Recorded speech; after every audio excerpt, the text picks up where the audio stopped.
Muy buenos días, querida familia ON. Es un gusto para mí, como todos los domingos, tener la oportunidad de reunirme con ustedes, poderles ver, poderles abrazar y lo más importante, estar junto a ustedes para conectarnos con un mensaje que sé va a transformar nuestras vidas. ¿Cuántos están convencidos que la palabra de Dios transforma? ¿Se han sentido como cuando la palabra de Dios ha sido revelada a sus vidas, ha traído algo especial? ¿Ha traído dirección? ¿Ha traído un cambio? Amén. ¿Están listos para conectarse con su palabra? Amén, amén, amén. Repita después de mí. Hoy la palabra de Dios hablará a mi mente, quedará guardada en mi corazón y transformará mi vida entera. Amén. Creí por lo cual hablé. Amén. Bueno, hoy vamos a continuar con nuestra serie titulada Más allá de toda comprensión. ¿Sí recuerdan que venimos trabajando la serie desde hace aproximadamente 20 días? Bueno, toda la serie se titula Más allá de toda comprensión, pero esta serie está dividida por capítulos, tiene episodios. Hoy vamos a entrar al episodio número 3, el cual he titulado Métodos no convencionales. Pero antes de seguir avanzando, vamos a tener como unos avances o un recorderis de los episodios que hemos visto anteriormente para que podamos fusionar un poco. En el episodio número 1 descubrimos un personaje muy interesante que se llamaba ¿cómo? El ángel de Jehová, ¿sí o no? Conocimos la intervención del ángel de Jehová durante el Antiguo Testamento y les decía que intervino más o menos sobre 62 episodios, aunque su presencia está durante toda la Biblia, pero de manera presencial en la tierra intervino durante 62 oportunidades. Y descubrimos que este ángel de Jehová no era otra persona, no era nada más ni nada menos que Cristo revelado en el Antiguo Testamento, ¿cierto? ¿Recuerdan? Y aprendimos que uno de los nombres que poseía este ángel de Jehová era admirable, ¿verdad? Y que esa palabra admirable en su original quiere decir más allá de toda comprensión. De ahí el título de toda la saga que vamos a estar estudiando, ¿ok? Vimos a Cristo revelado y conocimos que cuando aparece la presencia del ángel de Jehová, esto se llama una cristofanía. Es decir, Cristo preencarnado en el Antiguo Testamento. ¿Sí lo recuerdan? Pudimos observar, conocer características del ángel de Jehová, su ministerio y su poder transformador en la vida de quienes tuvieron la oportunidad de tener un encuentro cara a cara con él. En el episodio número 2 pudimos ver al ángel en acción. A Cristo tomando por primera vez un cuerpo humano y revelándose a la vida de una esclava, una mujer sencilla, una mujer del común, quien no volvió a ser la misma después de tener un encuentro con este ángel. Este ángel vino y le dio una promesa poderosa de que su descendencia, de que ella también iba a tener una descendencia y que su descendencia iba a ser poderosa también en la tierra. Y la visitó en su momento de mayor soledad, de mayor aflicción y de mayor tristeza. ¿Quién era esta mujer? Agar, ¿sí o no? Conocimos de Agar. Y cómo cada una de las promesas que este ángel se cumplió en su vida. Hoy veremos nuevamente al ángel de Jehová, a Cristo revelándose a un hombre muy conocido por todos nosotros. Como era de esperarse, la vida de este hombre no volvió a ser la misma después de que tuvo la oportunidad de tener esa visita cara a cara con Cristo, con el ángel de Jehová. Quiero que me acompañen por un momento a Éxodo capítulo 3. Éxodo capítulo 3, vamos a leer los versículos 1 al 2. Dice: apacentando Moisés las ovejas de Yetro, su suegro, sacerdote de Madián, llevó las ovejas a través del desierto y llegó hasta Horeb, monte de Dios. Y se le apareció el ángel de Jehová en una llama de fuego en medio de una zarza, y él miró y vio que la zarza ardía en fuego y la zarza no se consumía.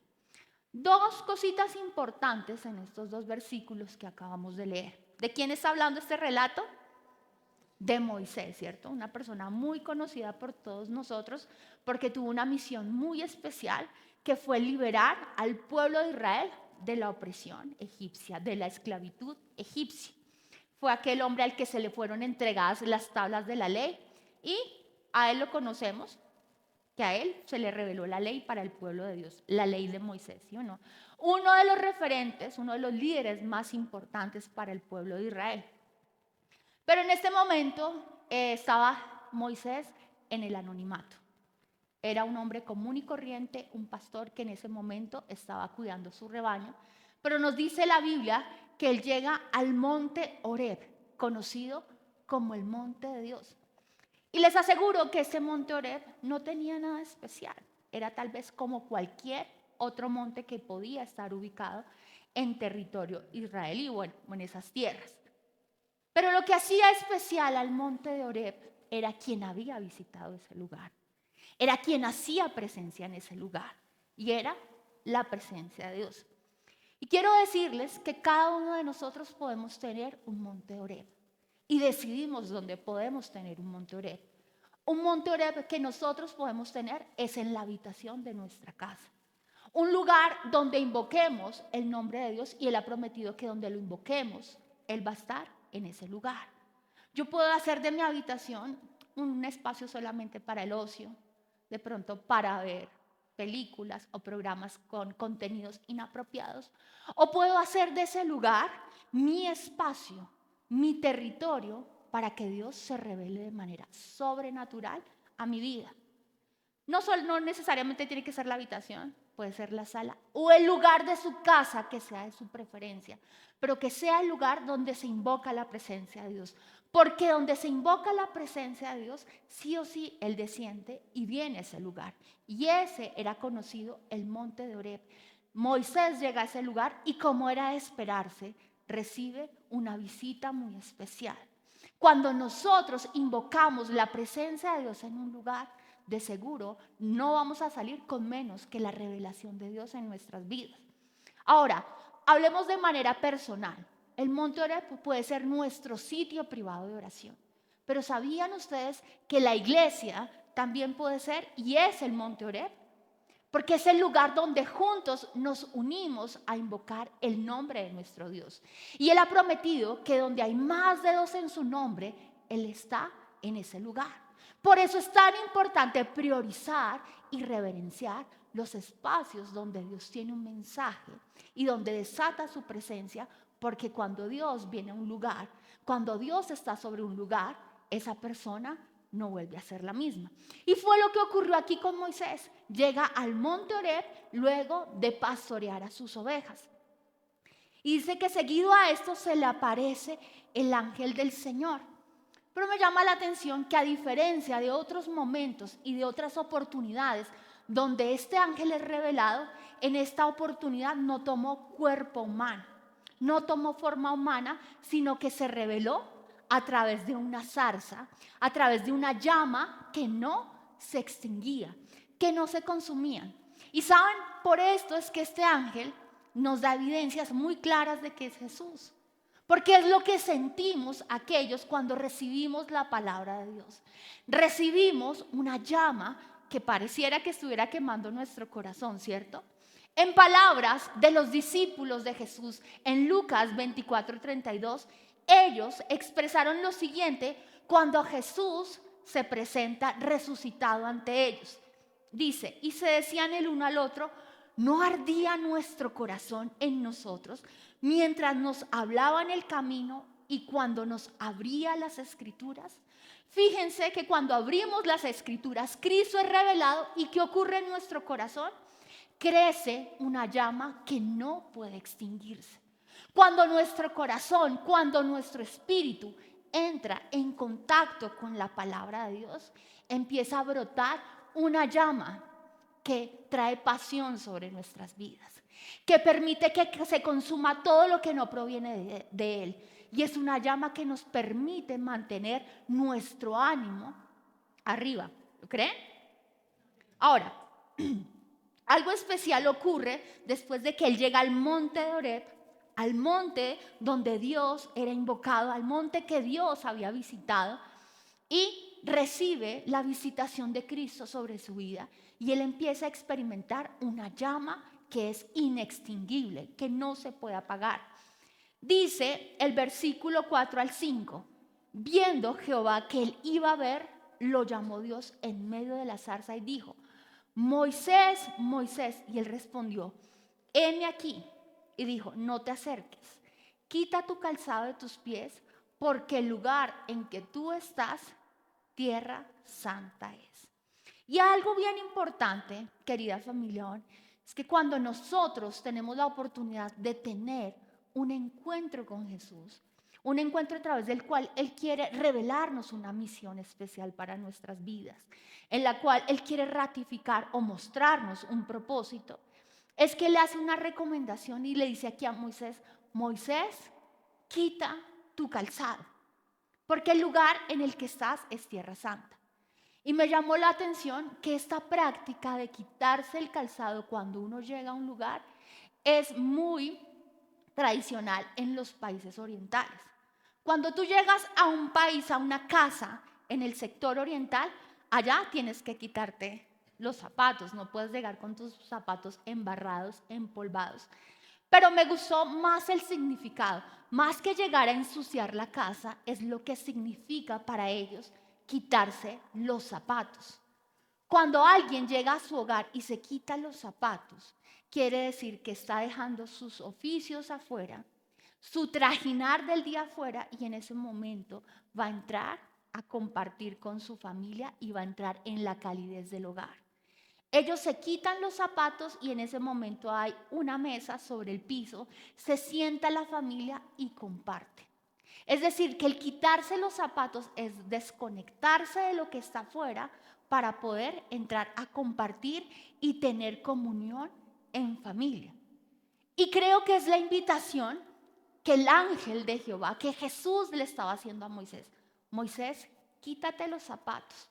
Tus zapatos representan tu trajinar, tus obras, todas las cosas que has hecho. Los zapatos representan nuestros fracasos, ¿cierto? Pero también nuestras victorias. Y cuando nosotros queremos recibir algo nuevo de parte del Señor, cuando el Señor desea guiarnos y dirigirnos en una nueva etapa de nuestras vidas, es necesario dejar atrás los zapatos que representan nuestras obras. Y esas obras están acompañadas de victorias. ¿Por qué es necesario dejar atrás las victorias? Porque muchas personas viven de victorias pasadas que les impiden extenderse a nuevas victorias. Y a veces esas victorias llenan nuestro corazón de orgullo. Y el orgullo nos imposibilita o nos impide ser sensibles a la voz de Dios. Por eso, todas las victorias, los triunfos, los aplausos, los avances que hayamos tenido que en el pasado, tenemos que dejarlos atrás, porque nos impiden extendernos hacia nuevas victorias. Pero también tenemos que dejar atrás los fracasos, porque muchas veces los fracasos nos llenan de temores para volver a emprender. Recuerden ustedes por un momento cuando Jesús se aparece a Pedro y a los discípulos en la barca y les dice que intenten nuevamente echar las redes, ¿lo recuerdan? Y ellos le dicen: Señor, lo hemos intentado toda la noche. Y muchas veces el Señor nos está direccionando a intentar de nuevo, darnos una oportunidad con nuestra pareja, enseñar a un hijo rebelde, volver a emprender un negocio. Pero los fracasos nos llenan de temores y decimos: no lo queremos hacer porque ya lo hemos intentado todo. Por eso es importante despojarse tanto de fracasos como de victorias. Pero también es importante despojarse de aciertos y desaciertos. Quitarse los zapatos implica despojarse del pasado. Porque les digo una cosa, en el pasado ya no hay conquistas. En el pasado no hay nada que conquistar. Lo que se conquistó en el pasado ya quedó conquistado. Y lo que se perdió en el pasado no se va a recuperar. Hay nuevas cosas de Dios para tu vida. Pero díganme ustedes lo siguiente, si cuando uno llega a la casa de un día trajinado, cansado, agotado, lo primero que quiere hacer no es quitarse los zapatos. Mi hija Luciana llega y ¡pah!, bota sus zapatos y empieza a correr descalza por toda la casa. Uno ya más regatadito se quita los zapatos y se pone las chanclas para no ensuciar las medias, ¿sí o no? Pero quiere que su pie esté cómodo, ¿cierto? Porque tuvo un día cansado. Y quitarse los zapatos es quitarse pesos, es quitarse el cansancio, es quitarse las culpas que trae consigo el pecado. O sea, algo que el Señor busca cuando nos acercamos a Él, más que decir, santifícate, no. Es en el monte Horeb donde Él nos santifica. Es en el monte Horeb donde Él limpia nuestro calzado. Pero lo que nos está diciendo es, despójate de todo aquello que te impida poder experimentar mi presencia. Y recordaba un texto muy bonito de la palabra, y es cuando Jesús le dice a Pedro y a sus discípulos que les va a lavar los pies. En esa época yo creo que era toda una odisea. O sea, si yo le lavo hoy en día los pies a mi esposo, pues obviamente van a estar sudaditos por el día, pero no van a estar llenos de lodo y de polvo como en esa época que tenían eran sandalias y eran más vulnerables y susceptibles a tomar bacterias y bueno, polvo y una cantidad de cosas. De verdad que el Señor fue muy lindo a lavarle las patas, no mentira, los piecitos a sus discípulos. Y les lava los pies, pero antes de hacerlo, Él les dice que les va a lavar los pies. Y Pedro le dice, no, Señor, ¿cómo se te ocurre que me vas a lavar los pies? Y el Señor, me encanta lo que le responde, le dice, Pedro, si no te lavo los pies, no me perteneces. Cuando nosotros entregamos nuestras pisadas al Señor, nos despojamos de nuestro calzado que representa nuestras obras, nuestro yo, nuestras fuerzas, nos quitamos nuestros zapatos para entregarles nuestras pisadas al Señor, y es ahí cuando le pertenecemos. ¿Lo creen? Amén. Ahora, también esos zapatos representan despojarnos de nuestros razonamientos, de nuestras verdades. Tal vez tus razonamientos y tus verdades te sirvieron para cierta etapa de tu vida. Tu nivel de conocimiento de Dios te alcanzó para cierta etapa de tu vida. ¿Saben? Moisés no era que hasta aquí estuviera escuchando el nombre de Dios. Jocabed, recordemos, era su madre quien lo salvó en las aguas, ¿recuerdan? Bueno, el Señor lo salvó, pero ella buscó protegerlo. Y aparte de todo, ella fue su nana, su mamá nana, junto con su hermana, ¿recuerdan? Él recibió desde pequeño conocimiento claro de quién era Dios. Pero ese conocimiento le había servido para cierta etapa de su vida. Ahora el ángel del Señor, ahora Dios, Jesús quería revelarse de una manera diferente. Y era necesario que dejara todas sus experiencias, sus conocimientos, sus razonamientos y sus verdades atrás para recibir las nuevas verdades que el Señor estaba por develar a su corazón.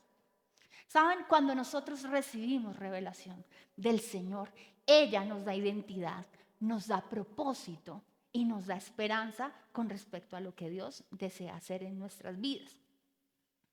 Después de que el Señor insta a Moisés a que deje atrás su pasado, sus fracasos, sus temores, lo que él consideraba verdadero, el Señor le dice lo siguiente. Éxodo capítulo 3, versículos 7 al 9. Dijo luego, bien he visto la aflicción de mi pueblo que está en Egipto y he oído su clamor a causa de sus exactores, pues he conocido sus angustias. El clamor, pues, de los hijos de Israel ha venido delante de mí y también he visto la opresión con la que los egipcios lo oprimen. Y en esto quiero decirles, querida familia, que cuando el Señor se revela en nuestras vidas es para darnos claridad en nuestro propósito. Es para que entendamos para dónde vamos y qué desea hacer Él con nosotros. Moisés en ese momento recibió una misión muy especial. Pero me encanta que el Señor dice, he oído el clamor de mi pueblo. Tu vida en la vida de otra persona es la respuesta al clamor de la opresión que alguien elevó al Señor. ¿Lo creen? Hay personas oprimidas que han clamado al Señor, Señor, haz un milagro en mi vida. Estoy cansado con mi matrimonio, estoy cansado con mi vida. Señor, trae sanidad a mi cuerpo envejecido, a mi cuerpo agotado, a mi cuerpo afligido. Señor, trae respuesta a esta depresión que tengo en mi corazón, a esta tristeza, a esta angustia. Señor, interven en esta situación económica. Tú eres la respuesta al clamor de una persona. Moisés se convirtió en la respuesta de Dios para un pueblo que estaba afligido por las cadenas y la esclavitud egipcia. ¿Entienden la importancia del propósito de Dios en nuestras vidas? Tú eres la persona que Dios puede utilizar para romper las cadenas de opresión, de desánimo, de tristeza en la vida de alguien. Y cuando leemos la historia de Moisés, definitivamente es un acto heroico, llenos de milagros los que puede evidenciar uno a través de lo que hizo Moisés. Pero a veces saben, pretender liberar al mundo suena una idea muy ambigua, muy global, muy lejana, poco aterrizable, ¿verdad? Pero Dios no quiere que nosotros salgamos a las calles a ganar y a liberar a todo el mundo. El Señor quiere que nosotros nos convirtamos en esa respuesta al clamor de un hijo que está pidiendo atención. El Señor quiere al esposo convertirlo en la respuesta al clamor de una esposa que pide amor y que pide afecto. El Señor quiere ser la respuesta para un hijo, trayendo un padre que escuche al clamor de un hijo que está padeciendo de desánimo, que está padeciendo depresión. Antes de pretender ganar al mundo entero, ¿qué tal si nosotros nos convertimos en la respuesta al clamor de nuestra familia? De nuestros hijos, de nuestra esposa, de nuestra madre, de nuestros hermanos que necesitan atención. A veces queremos extendernos a ganar multitudes, pero tenemos nuestra familia con necesidades y no estamos atendiendo al clamor de nuestra casa. El primer lugar que el Señor desea que nosotros impactemos es en el núcleo de nuestra casa, nuestra familia. Quiero contarles una experiencia personal que tuvimos hace unos meses en nuestra casa. Nos llamaron del colegio de nuestras hijas, específicamente de la psicóloga del colegio de mi hija Juanita, y nos dice que por favor habláramos con la niña, porque la niña estaba presentando cuadros de depresión en el colegio. Y nosotros empezamos a notar en mi hijita ciertos comportamientos. Ella ha sido una niña muy alegre, muy con su sonrisa, pero de pronto empezamos a notar que su caminado cambió. Entonces, ella ya andaba más jorobadita, andaba con su cabello por la cara y no se percibía esa sonrisa habitual. La verdad nosotros lo vimos, lo observamos, pero como que no nos prendió ninguna alarma. Ya cuando nos llaman del psicólogo a decirnos que está presentando esos episodios de tristeza que ha frecuentado el psicólogo, pues imagínense uno cómo queda como pastor. Uno dice, pero ¿en qué momento? Si yo ando tan pendiente, nosotros predicamos de Cristo y tal. Y la sentamos a ella y bueno, pues la verdad, hablar con un niño de 12, 13 años a veces no es fácil porque ellos no son los más expresivos. ¿Y qué tienes, mi amor? ¿Qué te entristece? No, nada, no hablaba nada. Pero seguían llegándonos los comunicados del colegio de que la niña seguía en esto de depresión. Obviamente nosotros tenemos cero conocimiento de psicología, conocemos la palabra, pero en mucho de nuestro conocimiento es limitado. Entonces llegó un punto en el cual nos estresamos con Carlos y le dijimos, Juanita, pero por Dios, ¿tú por qué estás triste? ¿Hoy no te fuiste desayunada al colegio? Sí. ¿No tienes con qué vestirte? ¿No vives bien en esta casa? ¿Vives por allá en una casita de latas, polvo, como muchos niños les toca crecer? Entonces, ¿por qué estás triste? Es lo peor que puedes hacer. No hagas eso porque vas a añadir más culpabilidad a la depresión que está viviendo el niño. Pero como no sabíamos, Y la psicóloga me decía, no, lo peor que pueden hacer es culpabilizarla. Entiendo la impotencia que sienten como padres porque como, ¿por qué va a tener tristeza? Pero un día Gabriela nos dice, ay, miren que Juanita parece una Itaku. Y yo, ¿qué es eso de una Itaku? Resulta que los Itakus, te amo, ella me dio permiso de contar la historia. Los Itakus son unos jovencitos o unas personas que son aficionadas a ciertos programas orientales. Y ya habíamos tenido la oportunidad de ver esos programas orientales y no sé si ustedes han visto programas orientales, pero los muñecos son demasiado depresivos. ¡Ah! Bueno, ellos son todos a inmolarse y demás, son súper depresivos y eso es como raro. Y pues la verdad, como nosotros tenemos por política no ver al diablo en todas partes, porque hay gente que hasta en Mickey Mouse ve al diablo. Entonces en eso tuvimos apertura, mi esposo estuvo viendo cómo los programas y no se nos prendieron las alarmas. Pero cuando Gabriela nos manifiesta eso y le muestra a mi esposo quiénes eran los Itakus, eran chinos con el pelo así, jorobados y con cara de tristeza. Entonces ahí fue donde el Espíritu Santo empezó a revelarnos, ella está viendo contenido que está trayendo depresión sobre su vida. Entonces entramos como padres a tomar medidas, cortar con esos programas y empezar a tener más espacios de conversar con ella, de hablar y atender al clamor en ese momento de nuestra hija que nos estaba pidiendo ¿qué? Atención, que necesitaba desconectarse de esa influencia que la estaba llevando, conduciendo a la melancolía y era importante que en ese momento nosotros atendiéramos al clamor y a la necesidad que había en su corazón. Si su esposa es la más cantaletosa de la casa y todo el tiempo le echa cantaleta y cantaleta, no es porque ella quiera ser cantaletosa, se lo aseguro. Muchas veces esa cantaleta es manifestación a una expresión de cansancio, que necesita ayuda, que necesita compañía, que necesita afecto, que necesita que la saque y la desconecte un poquito del trajín de la casa y le dé amor. El mal genio o el estrés de su esposo, la cara de ogro, muchas veces no es de gratis. Ha tenido días cansados de trabajo, donde de pronto las cosas no han salido bien y qué rico llegar y encontrarse en la casa con una tinajita de agua caliente, que su esposa le lave los pies, se los seque y le dé unos masajitos. Y va subiendo y va subiendo. ¿Sí o no? Entonces a veces queremos suplir la necesidad de todo el mundo, pero no suplimos la necesidad de nuestra casa, de nuestra familia. A veces pensamos que necesitamos mucho para ayudar a una persona. Pero si tú conoces en tu casa a un familiar que está pasando por batallas económicas, de pronto tú no tengas los medios para suplir un mercado al 100%, pero ¿qué tal si se unen en familia, con hermanos, amigos y entre todos hacen un mercado?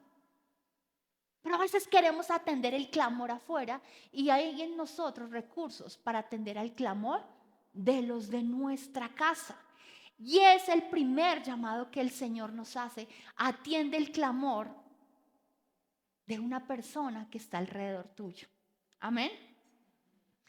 El versículo 10 dice lo siguiente: ve por tanto ahora y te enviaré a Faraón para que saques de Egipto a mi pueblo, los hijos de Israel. Solo tú puedes liberar a las personas que están en tu entorno. Dios te ha dado ese poder y esa potestad. Él se ha revelado a tu vida no para que tú hagas fama, riqueza y goces de placeres. Saben, hay cosas que vienen por añadidura y obviamente que el Señor anhela nuestro bienestar. Y obviamente que Él desea levantarnos como ejemplo. Y obviamente Él desea hacernos exitosos en todo lo que emprendamos. Pero nosotros debemos tener mentalidad de reino. ¿Qué significa tener mentalidad del reino? Que nosotros no corremos por lo que el mundo corre. Que nosotros vamos a hallar nuestra felicidad y nuestro gozo cuando pongamos nuestras vidas al servicio de la familia, de la comunidad. Nosotros como comunidad, todos los que estamos en este lugar, tenemos una misión. Y esa misión es servir a cada una de las personas que se inviten a este lugar. Es con una sonrisa expresar afecto. Es sirviéndole un tinto expresar afecto. Es con un saludo, con un abrazo, poder permitir que ellos hallen la calidez que de pronto no tienen en sus casas porque tal vez no gozan de una familia. O porque tal vez lo único que se encuentren afuera sea caos. Y esa comunidad puede convertirse en la respuesta para muchas personas que carecen de familia, que no tienen esperanza, que están pasando por depresión. Y cuando tú abres la boca para invitarle, estás permitiéndole que venga a escuchar un mensaje que tal vez que cambiará su vida, que transformará. A veces pensamos que predicar la palabra es salir afuera a las calles y estar diciéndole a todo el mundo, hablándole de Jesús. Y bueno, hay personas que tienen el don y el talento, y no voy a satanizar a quienes lo hacen, ni más faltaba. Hay personas que tienen el don de salir a las calles y predicar, hacerlo. Y qué bueno por eso. Personalmente no lo tengo. Nunca me he subido a un bus a predicar de Cristo. No me queda fácil abordar a una persona que en mi vida he conocido y predicarle. Pero yo les aseguro que si me llevo a mi mamá y a mi suegra, ellas solitas van a predicarle al que se les aparezca. No es mi don, pero sí tenemos como don poder impactar a las personas a través de nuestro testimonio, a nuestros amigos que están pasando por tiempos de dificultad, y presentarles a Cristo.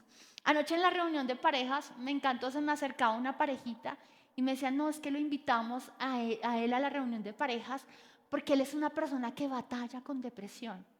Es una persona muy temerosa. Está levantando una relación sentimental, pero necesita mucha dirección. Y él ha necesitado oración, y ahí hemos estado para aconsejarlo. Y tal vez quienes los invitaron, no los conozco yo, no los he visto predicar, pero tal vez no sean los más elocuentes, no sean los predicadores más fervorosos, pero a veces no se necesita de tanto para impactar la vida de alguien. Y vino ese muchacho que estaba batallando con depresión, y su rostro fue otro después de recibir el mensaje. No porque fuera nuestro mensaje, porque el mensaje de Cristo puede transformar corazones. Finalmente, lo que nosotros hacemos es recomendar aquello que hemos experimentado. ¿Saben? Yo fui donde una prima, le dije, ay no, que mis dientes, que me quiero hacer algo, no estoy conforme con mis dientes, no sé qué. Y ella me recomendó con su ortodoncista. Fui, me encantó el trato, le explica a uno bien las cosas. Y a su vez yo voy a llevar ahora a mi hermana a que tenga la cita con ese ortodoncista. Cuando tú tienes una buena experiencia con alguien, cuando tú te sientes bien amado, bien tratado, tú quieres recomendar aquello que te está sirviendo, ¿verdad? Y les digo, una iglesia viva es una iglesia que crece, es una iglesia que se multiplica, no por presión, no por imposición, no por tensión, por amor. Una iglesia viva experimenta un crecimiento orgánico, como el que experimentó la iglesia de Hechos. Les aseguro que Pedro no llegó allá, bueno, yo veré, Nico, 50 para la próxima reunión. No, había tal amor y tal afecto en esa comunidad y tal compañerismo, tanta ayuda, que simplemente eso es una bola de nieve que crece. Lo bueno se recomienda y crece. Y finalmente eso es lo que el Señor nos llama a hacer con el Evangelio. El Evangelio no es otra palabra que buenas noticias. Y aquí ha sido llamada esta comunidad a testificar de buenas noticias, a hablar acerca de un Cristo que salva, que libera, que restaura, que sana, que cambia el curso de esclavitud. Y eso era lo que el Señor le estaba diciendo a Moisés. Ahora, aunque Moisés fue el líder, Moisés no estuvo solo. Eso lo vamos a ver mucho más adelante. Pero quiero decirles que Carlos y Diana no son la respuesta a las necesidades de absolutamente nadie. Nosotros tan solo estamos comandando un barco que el Señor nos pidió que direccionáramos. Pero la oportunidad de salvar y de rescatar es de todos los que estamos montados en el barco. Todos tenemos que salvar y ayudar a personas que están pasando por tiempos de dificultad. Porque es el llamado que nos hace Jesús. Hay unas palabras de una mujer que me encanta y ella dice, el que no vive para servir, no sirve para vivir. ¿Sí saben quién es, verdad? La frase tan citada, tan popular y tan conocida por una mujer de Dios, la Madre Sor Teresa de Calcuta. Y eso es tener mentalidad de reino. Una persona que no tiene mentalidad de reino no piensa de esa manera porque esa persona tiene como prioridad abastecer sus propias necesidades. Pero el Señor nos enseñó un principio a través de su palabra.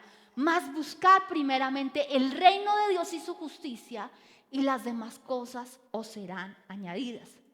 Está insinuando el Señor con eso que nos crucemos de brazos y solo vengamos a la iglesia y nos la pasemos encerrados en nuestro cuarto orando porque así nos va a llover comida del cielo?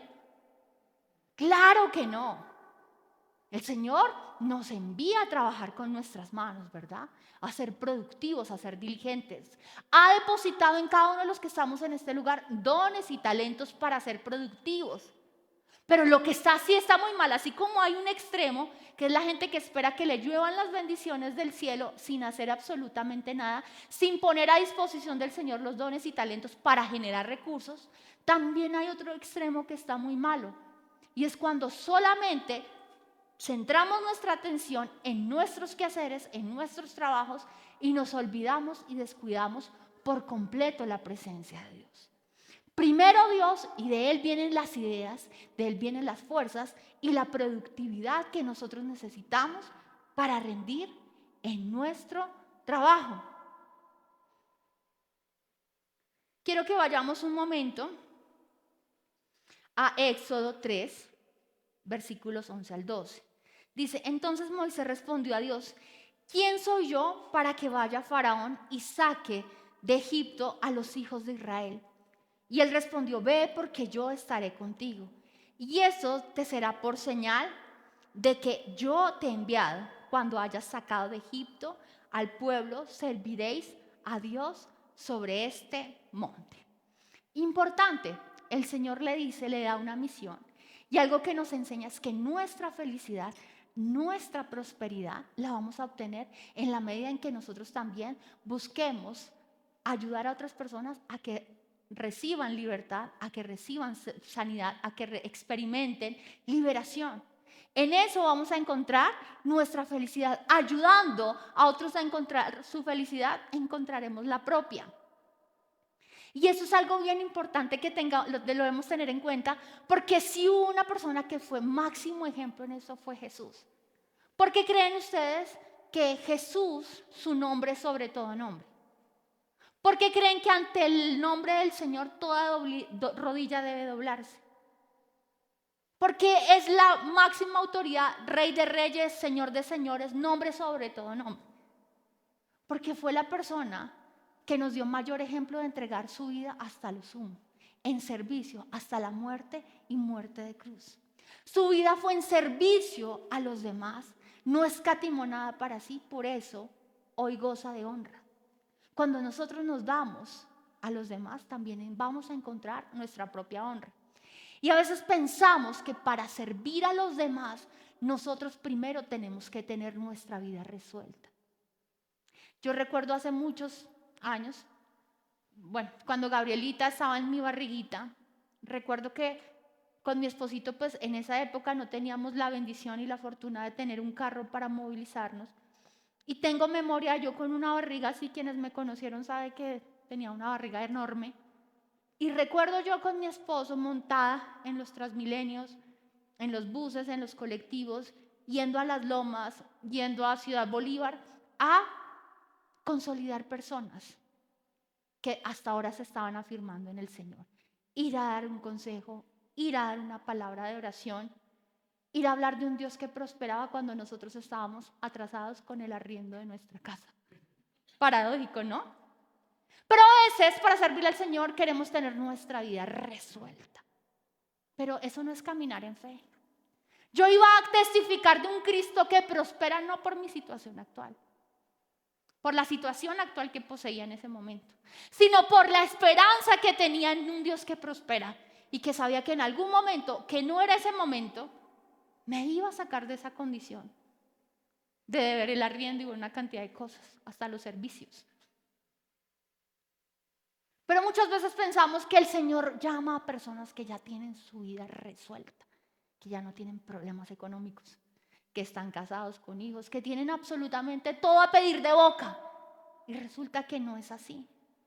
Cuando el Señor llama a personas, no es porque tenga la vida resuelta a esas personas, sino que en la medida en que ellos cumplan su llamado, Él va a atender a sus necesidades. Amén. Les decía que lo primero que le dice Moisés, como todos nosotros cuando el Señor nos llama, es: ¿quién soy yo? O sea, ¿por qué me escoges a mí? ¿Cuáles son esas cualidades? ¿Cuáles son esas virtudes que me hacen apto para ser una persona que tú vas a escoger para una gran misión? ¿Quién soy yo para que vaya a Faraón y saque de Egipto a los hijos de Israel? Y él respondió: ve, porque yo estaré contigo.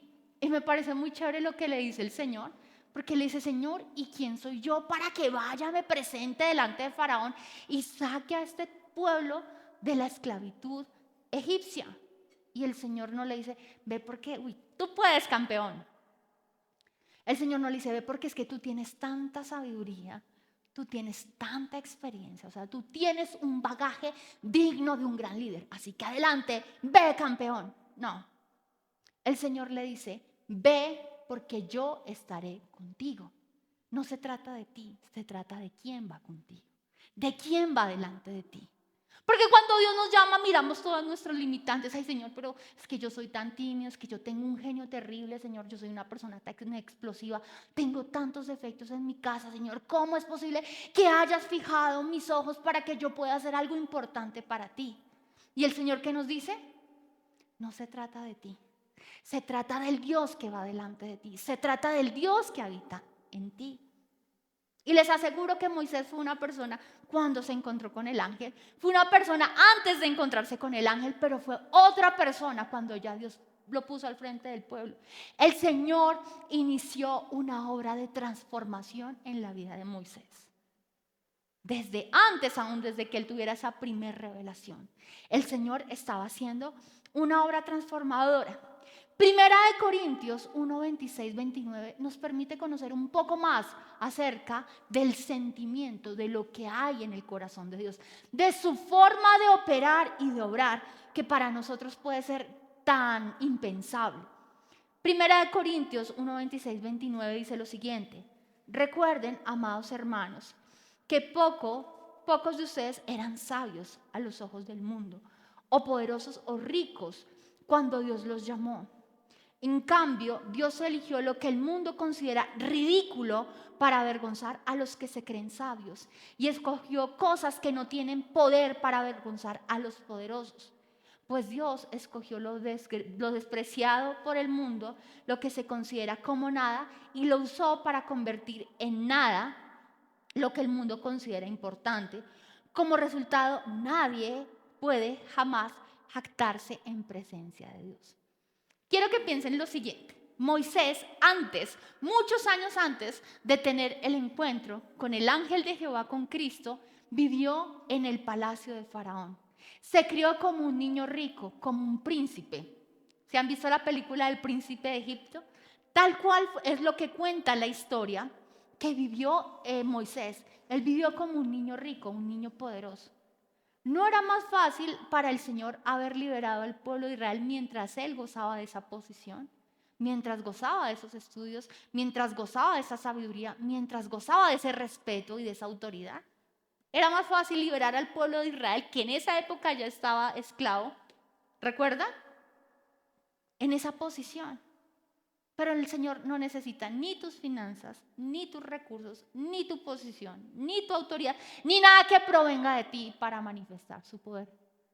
Todo lo tuyo, tus títulos, todo lo que tú te jactes, no le sirve al Señor. Tu conocimiento no le sirve. El Señor no está interesado en tus habilidades, en tus posiciones. El Señor está interesado en tu disponibilidad y en el corazón procesado que tenía Moisés muchos años después.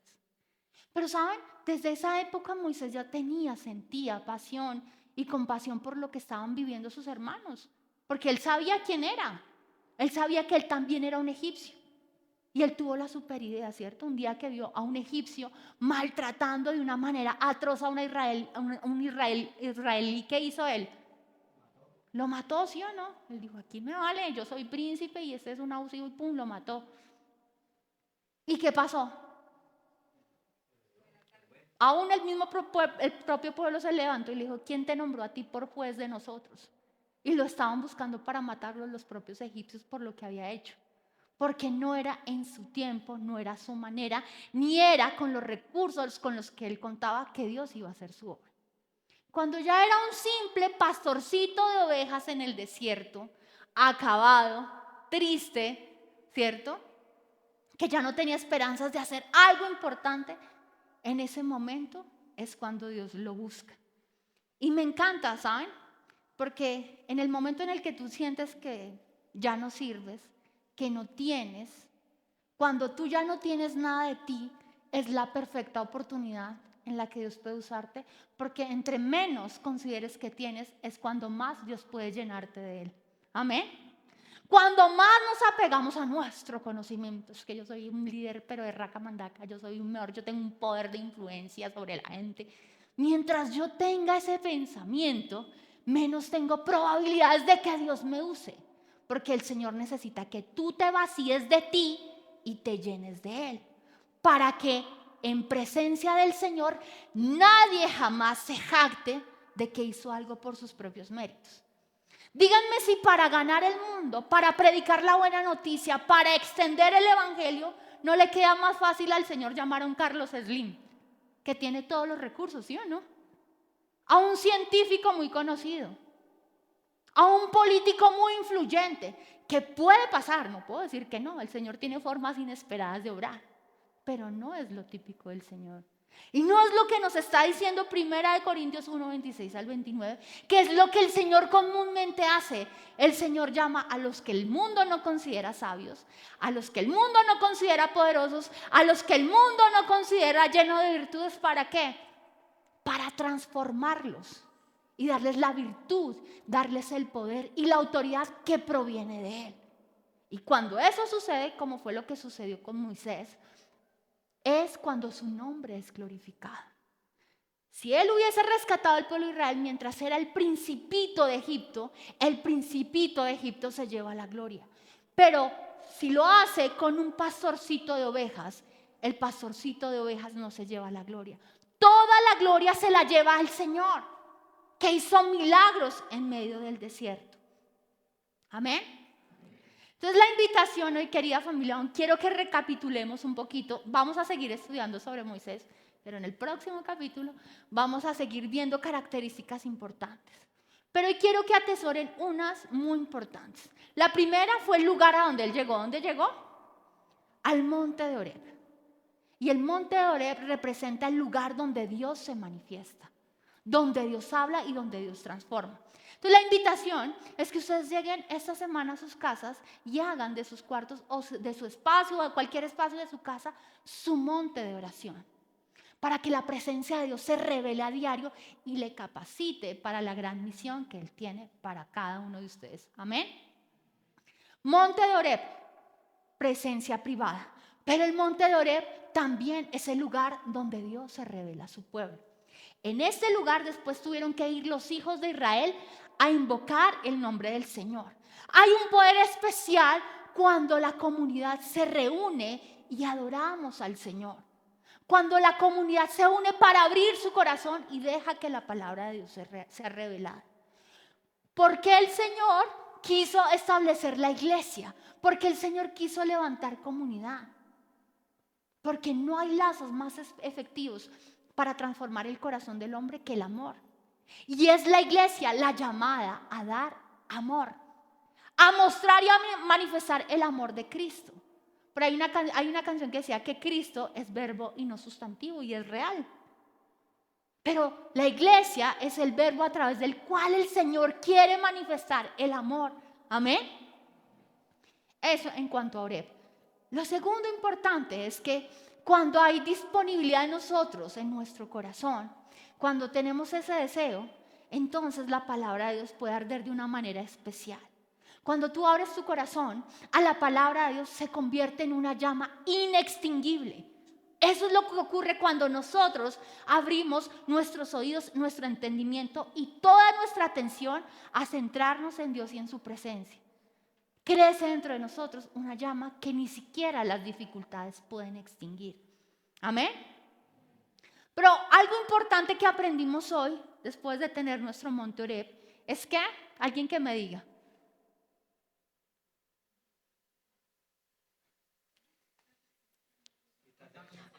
sí, sin importar cuánta pecueca tenga, cuánto haya sido el sudor que haya acumulado, el Señor quiere que nos quitemos, nos despojemos de nuestros fracasos, de nuestras victorias, de nuestro pasado, de nuestros aciertos, de nuestros desaciertos, de aquello que consideramos como importante, porque recuerden lo que dice la palabra, que de hecho es el nombre de esta iglesia.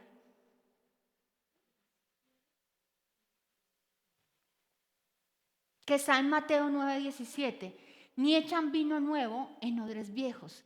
De otra manera los odres se rompen y el vino se derrama, y los odres se pierden, pero echen el vino nuevo en odres nuevos, y lo uno y lo otro se conservan juntamente. Hay un vino nuevo que el Señor quiere derramar sobre la iglesia para que ésta a su vez lo dé a beber a muchas personas.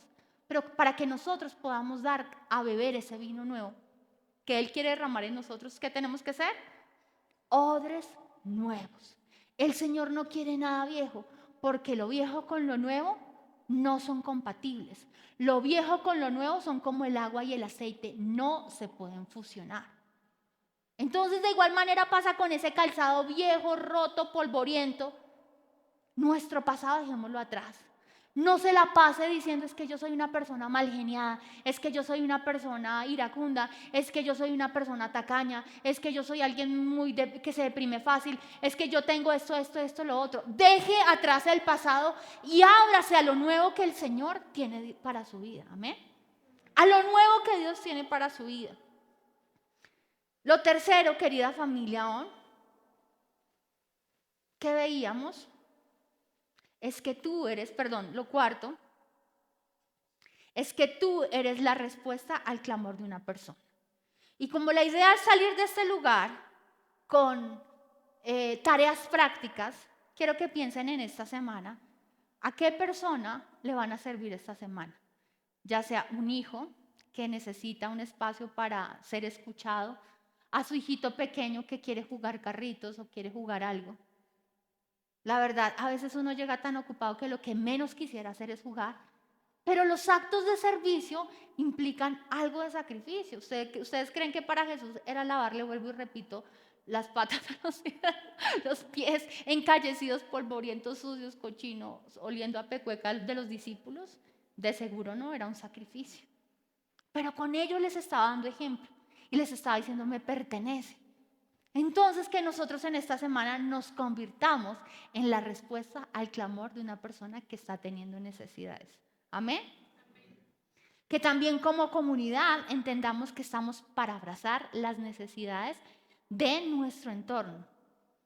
Y lo último, querida familia, y quiero que se lo claven en la mente, es que Dios es experto en usar métodos no convencionales para mostrar su gloria. Tú eres el método no convencional de Dios para revelar su gloria.